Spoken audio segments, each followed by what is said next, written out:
See what we do in appendectomy. Suppose this is abdomen, this is umbilicus.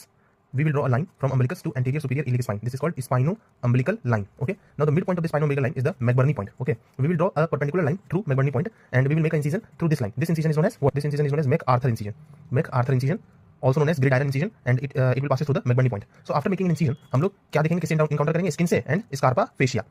अब skin और स्कारपा fascia को cut करने के बाद हम लोग करेंगे एक्सटर्नल ऑब्लिक मसल्स को फेस. इसको भी हम लोग कट करेंगे. क्यों एक्सटर्नल ऑब्लिक मसल्स को कट करेंगे? देखो इंसिजन हम लोग ऐसे मारे, ठीक है. एक्सटर्नल ऑब्लिक मसल्स जो है वो along the line of this incision present रहेगा, दैट इज ऐसे प्रेजेंट रहेगा, ठीक है. तो इसको भी हमको कट करना पड़ेगा. एक्सटर्नल ऑब्लिक मसल्स के बाद हम लोग इंटरनल ऑब्लिक मसल्स पे आएंगे. इंटरनल ऑब्लिक मसल्स ऐसे प्रेजेंट करता है, ठीक है. तो इंटरनल ऑब्लिक मसल्स को हम लोग को स्प्लिट करना होगा. इसको हम लोग स्प्लिट कर देंगे. इसके बाद ट्रांसवर्स एब्डोमिनस में आएंगे, इसको भी हम लोग स्प्लिट करेंगे. उसके बाद हम लोग पेरिटोनियम में आएंगे और इसको हम लोग कट करेंगे. तो दो चीज को हम लोग स्प्लिट कर रहे हैं, इसलिए इसको हम लोग मसल स्प्लिटिंग इंसिजन भी बोलते हैं. जो मैकआर्थर इंसिजन है इसको हम लोग मसल स्प्लिटिंग इंसिजन भी बोलते हैं.